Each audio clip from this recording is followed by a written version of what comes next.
Muy buenas noches, con ustedes la emisión estelar del Noticiero Nacional de Televisión. Buenas noches, gracias por su compañía. De inmediato los titulares. Expondrá Cuba logros de su colaboración médica en el mundo.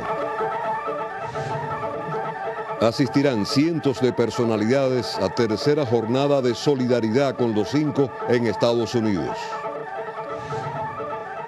Comenzó en todo el país Jornada Nacional de Protección contra Incendios. Una exposición que destaca los aportes de la colaboración médica cubana en el mundo será inaugurada en Ginebra, Suiza. La muestra tendrá lugar como parte de la celebración de la 67 Asamblea Mundial de la Salud.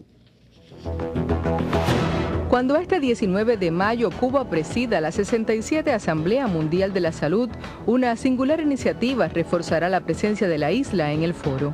Una de las actividades fundamentales, aparte de presidir la Asamblea y hacerlo, por supuesto, lo mejor posible en nombre de Cuba y en nombre de los países de la región, que en definitiva también vamos a representar, también sin lugar a dudas vamos a lograr exponer a través de una exposición que vamos a montar, y valga la redundancia, sobre todo lo que es la historia y los resultados de la colaboración, las diferentes etapas de la colaboración desde su inicio hasta el momento actual. Para el Ministerio de Salud Pública, la designación de Cuba en la presidencia significa compromiso. Es un reto por ser la primera vez, es un reconocimiento y es un compromiso muy grande. ¿Para qué? Para seguir siendo mejores, tanto en Cuba como para el exterior.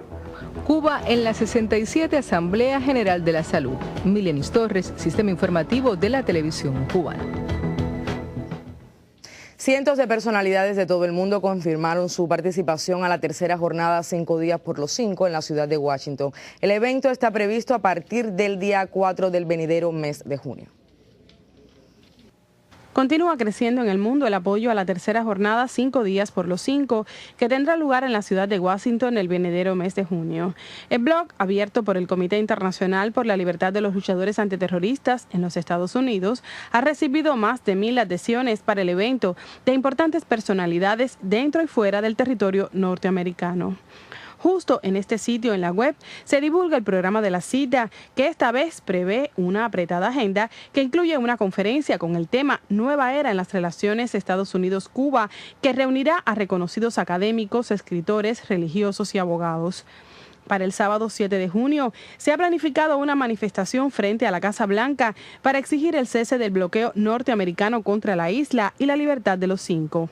Para los días 9 y 10 se convoca a parlamentarios de América Latina y Europa junto a la alcaldesa de Richmond, California, Gay McLaughlin, para visitar a miembros del Congreso y el Senado de Estados Unidos y abogar por el regreso a Cuba de Gerardo, Ramón y Antonio. La jornada 5 días por los 5 está considerada una de las más importantes acciones por la libertad de los antiterroristas cubanos, en tanto moviliza un buen número de activistas, intelectuales y relevantes personalidades de todo el mundo. Rosana Thompson Casamayor, Sistema Informativo de la Televisión Cubana.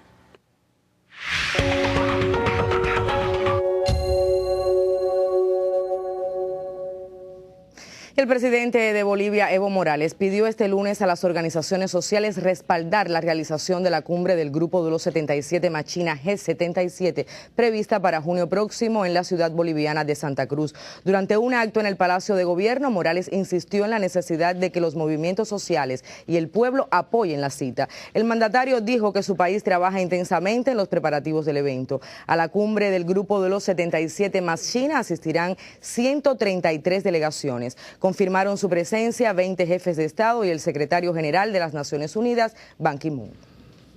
El periodista y político venezolano José Vicente Rangel advirtió hoy que la institucionalidad del gobierno de su país se enfrenta a un plan subversivo en plena ejecución, dirigido a derrocar al presidente Nicolás Maduro y a reinstaurar el sistema controlado por la oligarquía. En su columna El Espejo, publicada en el diario Últimas Noticias, el ex vicepresidente indicó que en ese programa participan el gobierno estadounidense, factores nacionalizados de la oposición, grupos económicos y el poder mediático. Rangel cuestionó el argumento de la oposición de protestas pacíficas e hizo alusión a la alteración violenta del orden público, las decenas de muertos y heridos y la destrucción de bienes públicos y privados. Aseveró que es preciso asumir el desafío con la firme determinación de derrotar al poderoso enemigo o se pondrá en riesgo el futuro nacional. El presidente estadounidense Barack Obama recibió hoy en la Casa Blanca a su par uruguayo José Mujica. Ambos mandatarios dialogaron acerca de la ampliación del comercio bilateral y otros temas de interés común. Obama destacó la credibilidad y liderazgo de Mujica en el mundo. Por su parte, el mandatario uruguayo defendió la política de su gobierno contra el consumo de tabaco y rechazó las presiones de sectores corporativos que tratan de contrarrestarla. Mujica no hizo referencia a la ley que entró en vigor este mes en su país y que legaliza la venta de marihuana bajo supervisión del Estado, sobre la cual se hablará este jueves ante la OEA.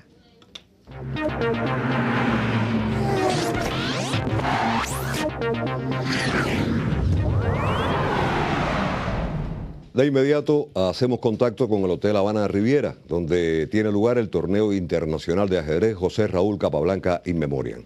Ahí se encuentra Ángel Luis Fernández. Buenas noches y adelante, Ángel.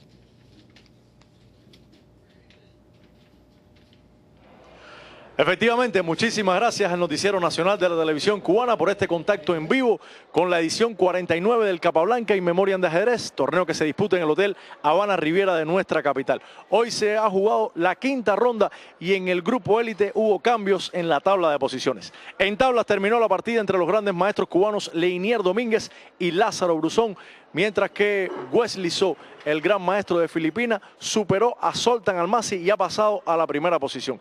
El otro cotejo de esta agrupación élite finalizó con la victoria de Paco Vallejo sobre Vasily Ivanchuk y así finaliza la primera vuelta del certamen. Precisamente para dar las valoraciones sobre esta primera vuelta de torneo, 5 rondas de 10 que se van a jugar, tengo a Lázaro Bruzón, quien marcha bien sólido con 2,5 unidades en 5 rondas. Bruzón, bienvenido al Noticiero Nacional de la Televisión Cubana. ¿Cómo valorarías brevemente esta primera ronda de evento? Bueno, muchas gracias por la invitación. Yo creo que el torneo está bastante reñido, como se podía ya pronosticar.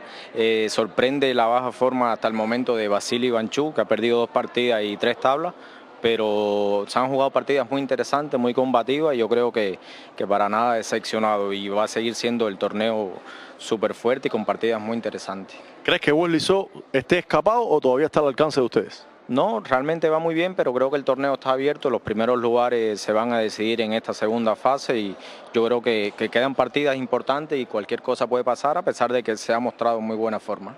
Bueno, muchísimas gracias. Mañana será fecha de descanso y pasado el miércoles, precisamente Bruzón estará enfrentando a Wesley So. Bruzón llevando las piezas blancas en esa partida. Ahora mismo solamente quedan choques en el grupo abierto, donde todavía se están disputando los primeros lugares, con destaque para la presencia cubana en este evento por intermedio de Juan Carlos Obregón, quien va liderando con 4,5 puntos. Dicho esto, el agradecimiento a ustedes por este contacto y devolvemos la señal al Noticiero Nacional de la Televisión Cubana. Buenas noches. Muchas gracias a ti, Ángel Luis, en este contacto desde el Hotel Riviera. Nosotros vamos a continuar con otras informaciones del ámbito nacional. La provincia de Santi Espíritu se convirtió en la 4ª de Cuba que cumple su plan de azúcar en la actual zafra. Ese territorio alcanzó el mayor volumen de producción de los últimos 10 años. Tras un tenso y prolongado final de zafra, Santi Espíritus cumplió por 7º año consecutivo su plan de producción de azúcar. Esta vez resultó más complicado que en años anteriores, debido a que las lluvias y las altas temperaturas afectaron el rendimiento potencial de la caña. Aún así, la producción creció un 5%, al superarse las 109.000 toneladas, el mayor volumen de los 10 últimos años. En este acto se leyó una carta de felicitación enviada por el presidente del Grupo Ascuba, Orlando García, a los cuadros y trabajadores de la empresa azucarera de Santi Espíritus, la 4ª del país que vence su plan de producción. Alcanza este compromiso productivo con un comportamiento muy positivo en los indicadores fundamentales de eficiencia, en varios de los cuales se ubican los primeros lugares por empresa, logrando una molida superior a la planificada y el tercer mejor aprovechamiento de molida del país. Aquí se hizo un reconocimiento a las unidades productoras más sobresalientes y a los obreros de los 2 centrales espirituanos. El mérito mayor correspondió al Uruguay, que se echó a cuestas la zafra en su recta final, cuando se decidió detener las operaciones en el Melanio Hernández. El coloso de Jatibonico se convirtió en el mayor productor de azúcar del país, con un aporte que rebasó las 90.000 toneladas. Por su parte, la empresa de esta provincia obtuvo una ganancia de 15 millones de pesos y entregó azúcar de mayor calidad. Ahora se pretende sembrar más caña, atender las plantaciones y en general preparar bien la próxima zafra para asegurar el crecimiento de la producción cañero-azucarera que tanto necesita el país. Desde Santi Espíritus, Alain Jiménez, Sistema Informativo de la Televisión Cubana. La Jornada Nacional de Protección contra Incendios quedó inaugurada en la provincia de Matanzas con la participación de representantes del Cuerpo de Bomberos, pioneros y la comunidad. Cada mes de mayo se desarrolla en el país la Jornada Nacional de Protección contra Incendios con el objetivo de fortalecer el sistema de seguridad y elevar los conocimientos de la población. La provincia de Matanzas fue escogida este año para dar inicio a las actividades relacionadas con la prevención de los incendios. Un ejercicio práctico para extinguir un siniestro de medianas proporciones en un edificio del centro urbano puso de manifiesto la destreza de los integrantes del Cuerpo de Bomberos de Matanzas, la Cruz Roja, el SIUN y otras fuerzas, así como la población, para evitar la pérdida de vidas humanas. Durante el acto en el que participaron la primera secretaria del partido en la provincia de Matanzas, Teresa Rojas Monzón, autoridades del gobierno, jefes y oficiales del Ministerio del Interior, se reconocieron entidades con una labor destacada en la prevención de incendios. Durante la jornada se realizarán en todo el país simulacros, competencias de brigadas contra incendios, intercambios con los círculos de interés y concursos, así como charlas y conferencias en las comunidades. Desde Matanzas, Eliane Taguas Merino, Sistema Informativo de la Televisión Cubana.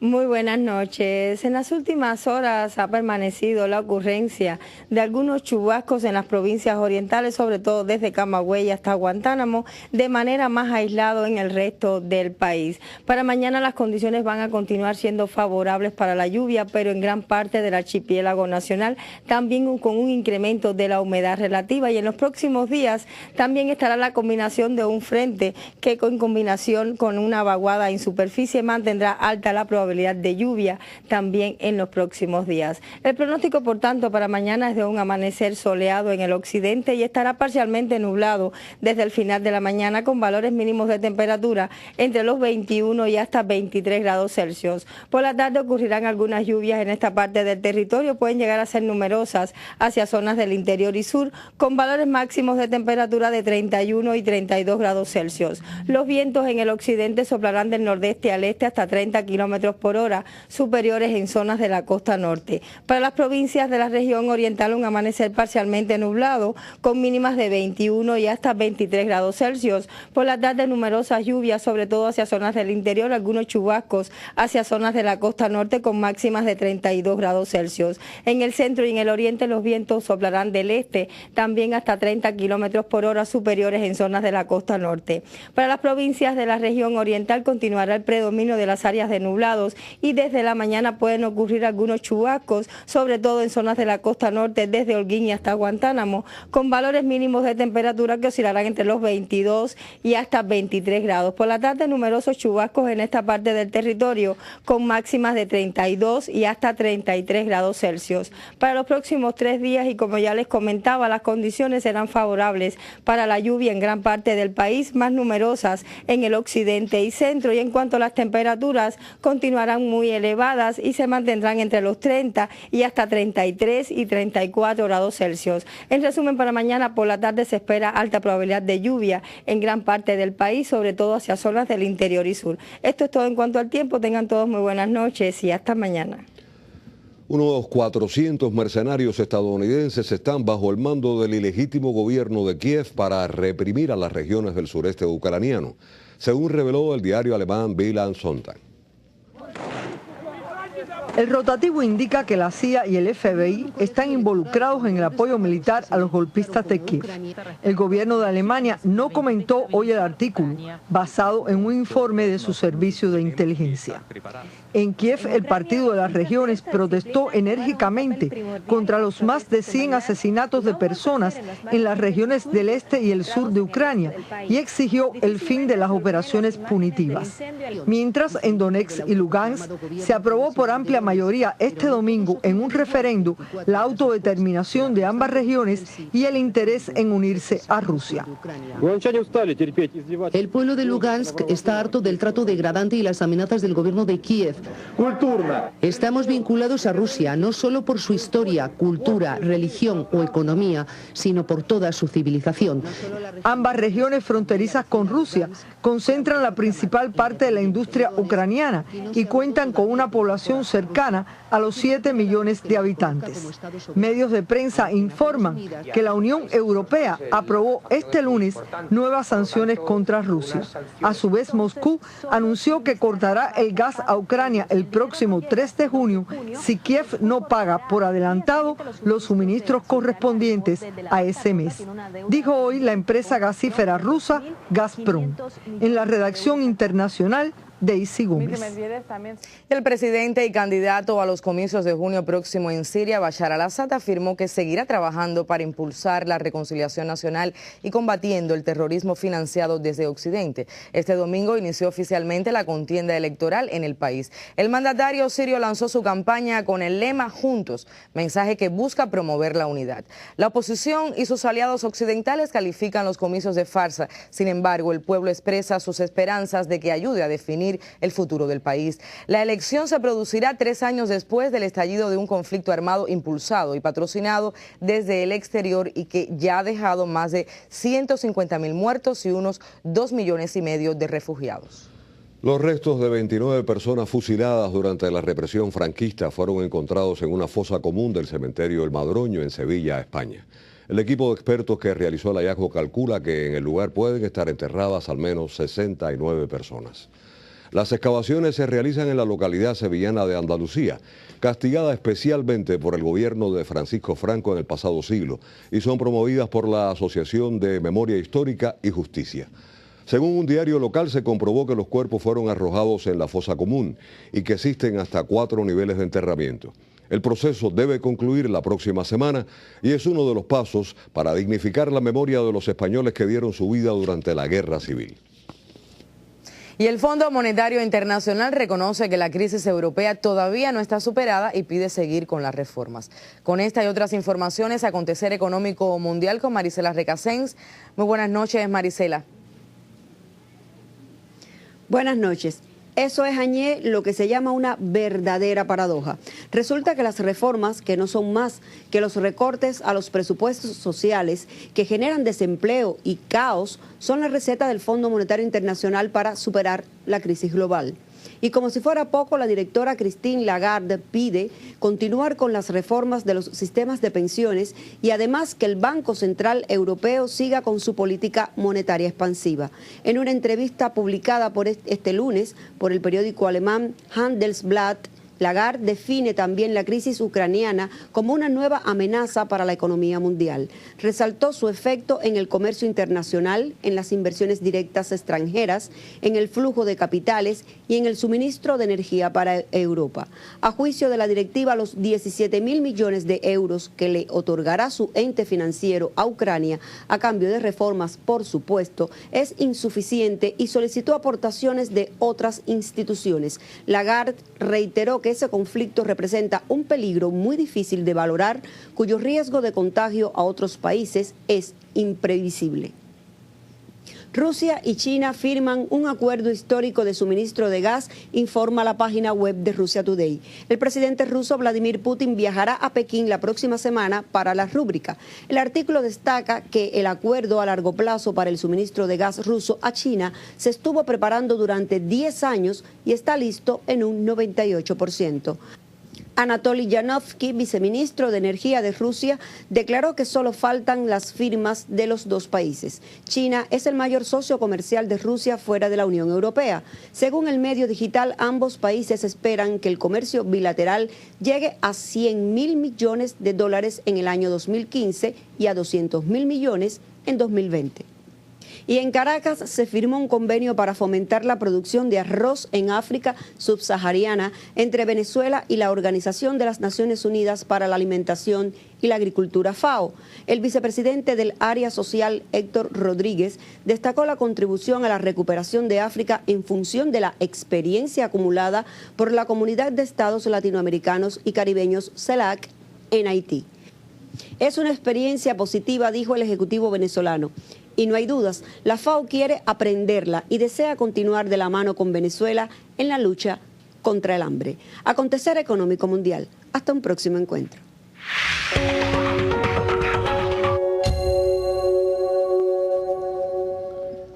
Bueno, vamos a recomendar el siguiente trabajo a todos, pero fundamentalmente a los jóvenes, ¿qué te parece? Me parece que es un tema muy interesante. Sí, porque cuando nos comunicamos, emitimos un criterio, destacamos un hecho, demostramos algo. Podemos dirigirnos a un solo interlocutor o a varios. Pero la palabra es un arma de dos filos. Cuidado con ella. Demanda precisamente mucho cuidado. Demanda atención, coherencia y también significado. Pero sobre este tema reflexionamos en el siguiente reporte. Omisiones, retrocesos, muletillas. No te voy a explicar bien así, no te sé decir bien. Ideas que empiezan y no terminan o lo hacen por cualquier lugar. ¿Cómo cree usted que puede mejorarse el noticiero de televisión? Los programas son bastante, lo que se repiten mucho. La incoherencia o pobreza en lo que se dice. ¿Por qué crees tú que las personas deban trabajar? O sea, ¿qué opinión tienes tú del hecho de trabajar? Si no trabaja, no me puede comprar el pan. La ineficiencia en la expresión oral, rostro también de la capacidad intelectual y cultura general de un individuo, encuentra atisbos de resquebrajamiento en la actualidad. Hay que hablar muchísimo y entablar conversaciones, sobre todo inteligentes, es decir, hacer lo posible porque sea lo más inteligente posible y tratar de expresar nuestras ideas de la manera más conveniente. Ahora bien, otras formas son, por ejemplo, la lectura. Los hábitos de lectura son fundamentales. Para lograr su propósito final, la expresión oral debe estar enmarcada en un contexto social de respeto, comprensión y orden. Una interrogante a los estudios lingüísticos trae hoy esa manera otra a través de la cual se comunican nuestros jóvenes. Palabras que traídas a lo popular muchos califican de inapropiadas, pero que la ciencia no condena de manera categórica. Que hola, como decir hola, ¿qué tal? ¿Me entiendes? Y a veces, aunque nosotros no lo creamos, nos estamos ofendiendo. Porque eso mismo de que volar, eso no es una expresión que deberíamos utilizar ni hacer, porque eso no se ve bien. ¿Cuál es el problema cuando extrapolan esta manera de expresarse en su grupo a otros momentos, con otras personas, en otros espacios? Una persona que no puede expresarse oralmente de manera coherente y clara limita sus posibilidades personales y profesionales. No obstante, estas carencias apreciables en los habitantes de aquí, el Laboratorio Latinoamericano de Evaluación de Calidad de la Educación coloca a Cuba como el país de mejores logros. A veces nos concebimos como mal hablados o como que no nos expresamos bien. De ninguna manera. Algunas personas no se expresan bien, pero eso tiene que ver con el nivel sociocultural que tiene esa persona. Pero no podemos decir que los cubanos de manera general se expresan mal. Ante esta realidad, la escuela puede trazar estrategias de enseñanza para la solución de tal deficiencia. A la familia corresponde trasladar a sus menores y adolescentes los más altos valores en la práctica del buen hablar. Lázaro Manuel Alonso y un equipo del Sistema Informativo de la Televisión Cubana.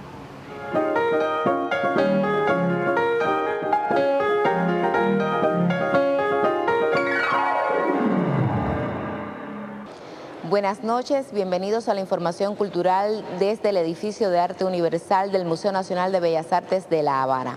Aquí sesionó el primer Fórum Cuba-China. Sobre los propósitos de este encuentro le propongo conocer en la siguiente nota informativa. En el primer Fórum Cuba-China estuvieron presentes el ministro de Cultura de Cuba, Julián González Toledo, el embajador de China en nuestro país, excelentísimo señor Chuo Tuo, así como representantes de instituciones culturales cubanas y una delegación de periodistas de importantes medios de prensa del país asiático. El objetivo del encuentro es promover el turismo cultural desde China hacia Cuba y así estrechar aún más los lazos de amistad y cooperación entre ambas naciones. Esta es una primera experiencia que realizan los Ministerios de Cultura y Turismo de Cuba con el Ministerio de Cultura de China a través de la agencia cubana Gaviota. A la delegación de China se le presentaron los diversos productos de Artex y la posibilidad que ofrece a su vez a través de Paradiso, promotor del turismo cultural perteneciente a la misma entidad. Ahora continuamos con algunas informaciones llegadas a nuestra redacción a través de diversas agencias de prensa.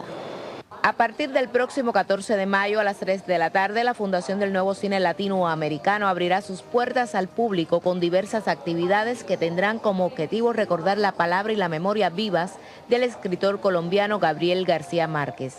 Exposiciones fotográficas y de carteles, proyecciones de documentales, música y otras expresiones de nuestra cultura común latinoamericana y caribeña conformarán esta jornada en la que se recordarán los aportes de Gabo al desarrollo de la cinematografía de nuestro continente. Y del ámbito mundial es noticia que un estudio reveló un nuevo secreto en el famoso cuadro Mona Lisa de Leonardo da Vinci, que da algunas pistas sobre la forma en que trabajaba el famoso artista. Al comparar el fondo de la relevante pintura renacentista, expertos en arte determinaron que los paisajes que adornan el fondo de ambos cuadros fueron pintados utilizando la técnica de la estereografía y que son dos mitades de una imagen 3D, cada una de ellas mostrando una perspectiva diferente de la mujer sentada, Lisa Gherardini. Con esta información concluye nuestro segmento. Le habla Dagner Relova. Buenas noches.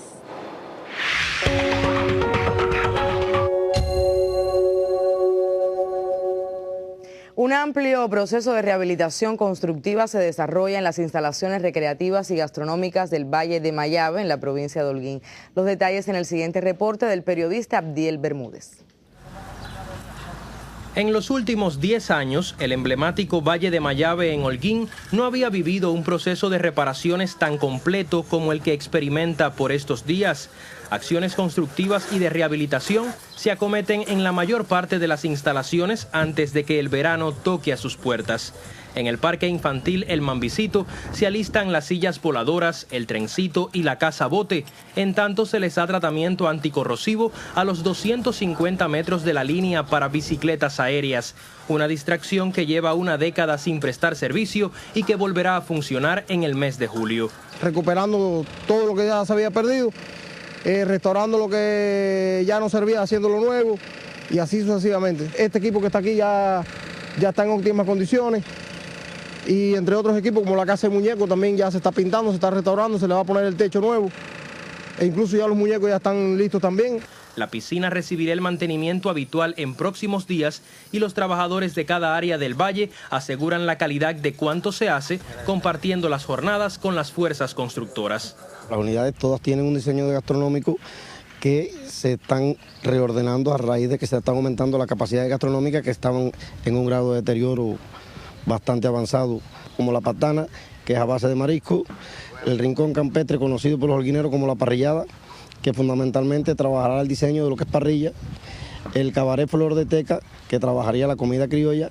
La reconstrucción de la base náutica, el remozamiento del club de cazadores y el montaje de los canelles que conformarán la nueva casa del campesino están en los planes de una inversión que pretende devolverle la vitalidad al Valle de Mayave en poco más de un mes. Un empeño que, de concretarse, agradecerían y mucho los holguineros y los visitantes de otras provincias del país. Y fueron titulares en la emisión estelar la exposición de logros de la colaboración médica cubana, que coincidirá con la Asamblea Mundial de la Salud. La confirmación de personalidades que asistirán a jornada de solidaridad con los 5 en Estados Unidos. Y el inicio en todo el país de la Jornada Nacional de Protección contra Incendios. Finaliza así la emisión estelar. Antonio Nápoles y Áñez Becerra, deseamos pasen todos muy buenas noches. Un placer, hasta mañana.